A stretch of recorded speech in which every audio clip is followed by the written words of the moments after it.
everybody. My name is Jenna Beltramo, and I'm here with Darryl Wahlstrom for our second round of Lodestone Lineup. Darryl is Lodestone's Chief Analytics Scientist, so we're going to ask him the same questions we asked Martin last time. So Darryl, what is your favorite service to provide, and why is it your favorite?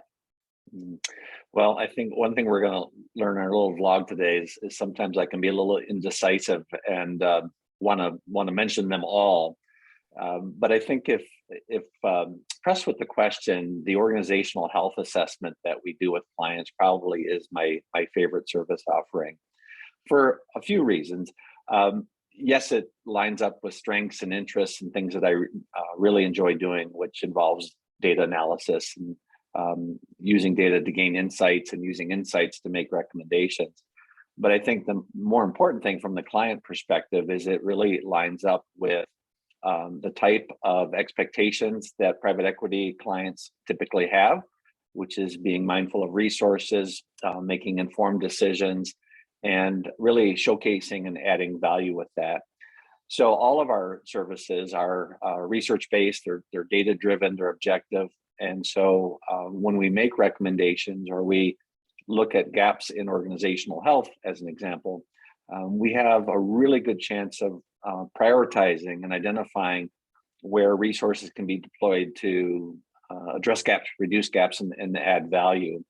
So we know from experience that a lot of the levers or factors for organizational health can be measured, they can be in a sense intervened with, and I think that is where we can really add value to the client work that we do. And that's one of the reasons why it makes it one of my favorites, is it's data driven, adds value, and it's very informed. Yes, absolutely. I completely agree. All right. So what is one thing you wish you had learned earlier in life, and why? Yeah. So it's funny, I'm going to go back to undergraduate school, and one of my professors actually was a chemistry professor. And during office hours, we got into one of those sort of philosophical student professor conversations. And he looked at me and said, you know, Darryl, the world is a very accommodating place. And that was back in, I don't know, 1982 or something like that. And it obviously has stood with me and remained kind of top of mind for me. And what that really meant was, in a sense, giving yourself the freedom to be who you are as a person, and recognizing that if you show up, there's going to be pockets in the world where you're going to be well received and you're going to be valued and appreciated and respected and so forth.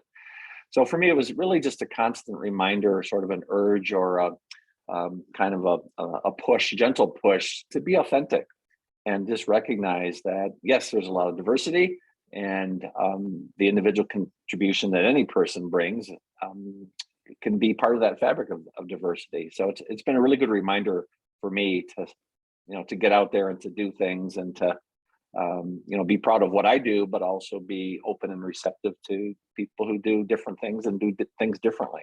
Yeah, that's excellent. That's definitely going to get written down on my sticky note when we're done with this. That's a good one to remember. All right. So what is one mistake you often see in the workplace? Well, one thing that I've seen time and time again when organizations change, and obviously they need to change to remain competitive and to grow and to add value, is that quite often there is a lot of well-informed thinking that goes into making organizational changes. And those who are sort of responsible and accountable for those decisions higher up in the organization, once they have made the decision in their minds, they're ready to go.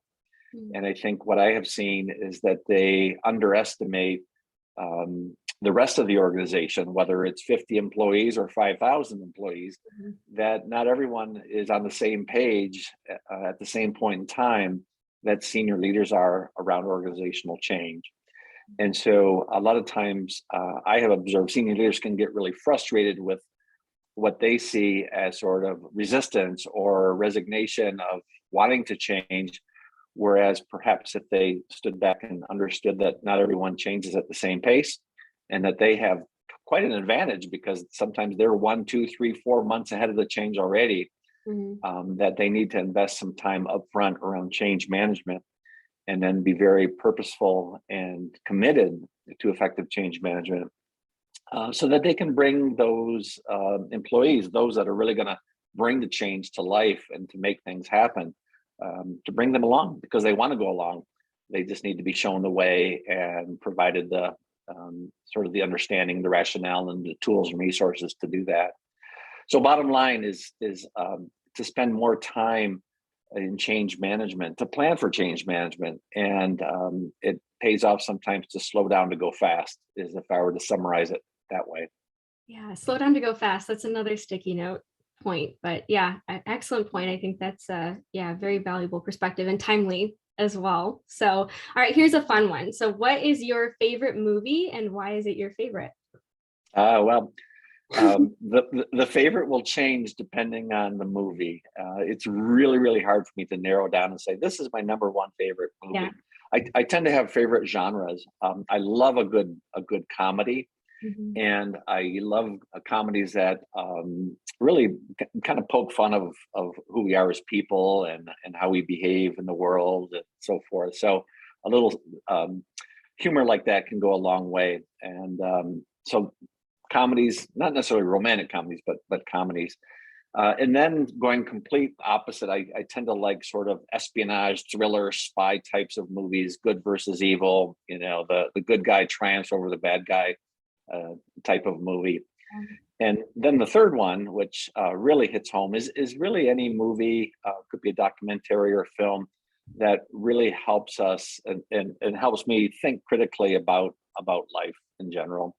So as an example, just this past week, I watched a documentary called Dear Rider, which was how the snowboarding industry came to be, by Jake Burton and the invention of the Burton board.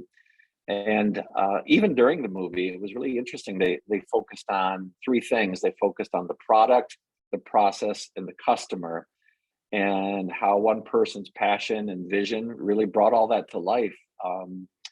And for that particular example, when he started to look at the sport versus just the snowboard, all bets were off, and it just completely launched what we now know to be snowboarding.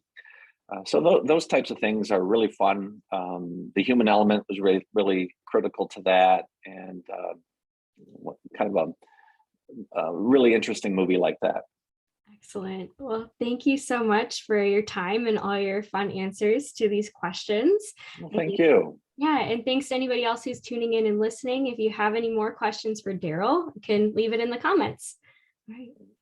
Thanks, Jenna. Thank you.